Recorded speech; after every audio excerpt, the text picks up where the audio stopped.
जय छठी मैया। आप सबको छठ की हार्दिक शुभकामनाएं। छठ प्रकृति की पूजा है। यह यूं कहिए जिंदगी का एक तरीका है। जिंदगी की क्या कैसे जिएंगे इसके लिए छठ मनाया जाता है। मैं आपको बताती हूँ। जैसे छठ में जो सबसे इम्पोर्टेंट काम होता है, हमारे जलाशय की साफ सफाई। वो नदी घाट हो, तालाब का घाट हो, या कहीं भी हो जहाँ जल प्रवाह होता है या संचित होता है, उस स्थान को हम छठ के अवसर पे जरूर साफ करते हैं। और अर्घ देने के लिए हम उसी स्थान को चुनते हैं।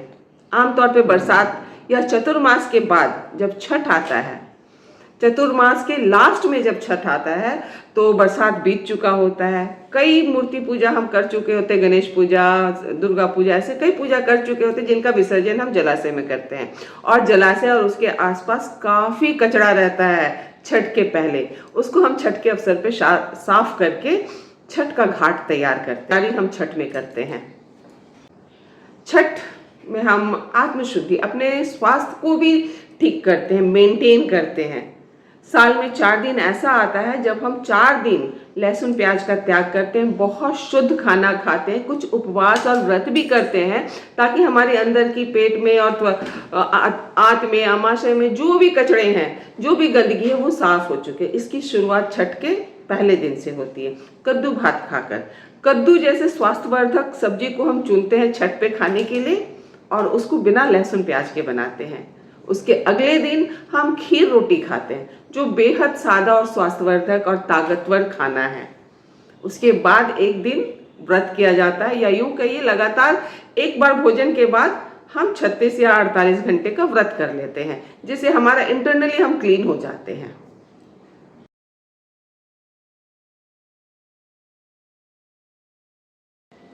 छठ एकजुटता का भी त्योहार है। कोई भी व्रती हो, छठ अकेले नहीं किया जा सकता है। हम सब परिवार, मित्र और रिश्तेदारों के साथ मिलकर ही छठ कर सकते हैं। छठ में इतना काम होता है और ऐसा पूजा है कि इसका आनंद भी बहुत सारे लोग जब इकट्ठा होते हैं तभी मिलता है। 4 दिन तक हम अपने सारे रिश्तेदार अपने घर परिवार में चले जाते हैं। हम हिंदुस्तान में कहीं रह रहे होते हैं, छठ में हम अपने घर पहुंचते हैं और मिलकर छठ करते हैं। काम भी इतना ज़्यादा होता है कि एक आदमी अगर व्रती चाहे कि छठ में अकेले कर लूँ, व्रत कर लूँ और पूजा कर लूँ, तो ये पॉसिबल नहीं है। छठ के लिए हमारे सारे परिवार की ज़रूरत पड़ती है और सब लोग मिलकर छठ करते हैं। घाट पर भी हम जाते हैं तो हम अगल बगल में कौन है इसको नहीं जानते हुए भी हम उनके साथ मिलकर छठ करते हैं, और प्रसाद भी आपस में बांट कर ही खाते हैं। वो अननोन होते हैं, फिर भी हम उनसे मिलते जुलते हैं, प्रसाद का लेन देन करते हैं। छठ में आमतौर पे साक्षात भगवान मंदिर या मूर्ति में हम पूजा नहीं करते हैं। हम मूर्ति पूजा करते हैं, हिंदू हैं, लेकिन छठ एक ऐसा त्यौहार है जब हम मूर्ति की पूजा नहीं करते। छठ भगवान की कोई मूर्ति या तस्वीर की पूजा नहीं की जाती है। यहाँ साक्षात सूर्य की उपासना की जाती है, जो साक्षात हमारे सामने प्रकट होते हैं। हम जलाशय में जाते हैं, जल की पूजा करते हैं। हम चूल्हे की पूजा करते हैं, अग्नि की पूजा करते हैं। चूल्हा को भी छठ माँ माना जाता है, सूर्य को भी छठ मैया कहते हैं। नदी किनारे या जलाशय में जाते हैं, उनकी भी हम पूजा करते हैं। हम छठ में आसमान को भी अर्घ देते हैं और आसमां की भी पूजा करते हैं। उन्हें आसमाई भी कहते हैं, उनके लिए एक अलग से अर्घ दी जाती है। हम छठ के दौरान जब हम छठ घाट से लौटते हैं तो गाय के गोबर में जल डालते हुए आते हैं। जब हमारा छठ का समापन होता है तो हम गाय को छठ की प्रसाद जरूर खिलाते हैं। और जो सबसे मेन और मुख्य काम होता है, छठ व्रती की सेवा।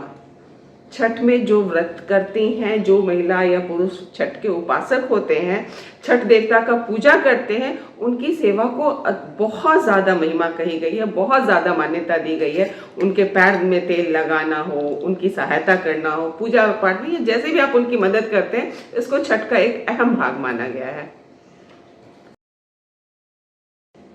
छठ इस मायने में भी प्रकृति की पूजा है कि छठ में जो इस्तेमाल होती है वो आमतौर पे जो सीजन होता है उस हिसाब से उसका हम पूजा का सामग्री तय करते हैं। जैसे पुराना गेहूँ, अभी नया गेहूँ आने वाला है और पुराना गेहूँ जो पुराना हो चुका है उससे बेहतरीन ठकुआ बनाते हैं हम और छठ मैया को चढ़ाते हैं। कच्ची अदरक, कच्ची हल्दी, अभी नई नई फसल मूली की है, मूली, सुथनी, केसर, आंवला, इन सब से गागर, जो आमतौर पे हम बहुत दिन बाद खाएंगे या जस्ट आया है मार्केट में या खेत में उगा है, उसको हम छठ माँ को अर्पित करते हैं और उससे ही छठ माँ की पूजा करते हैं। गन्ना जरूर चढ़ाते हैं। छठ प्राणी मात्र के सम्मान, जी हाँ, हम मनुष्य जाति का सम्मान करें, इसके लिए भी एक संदेश देता है।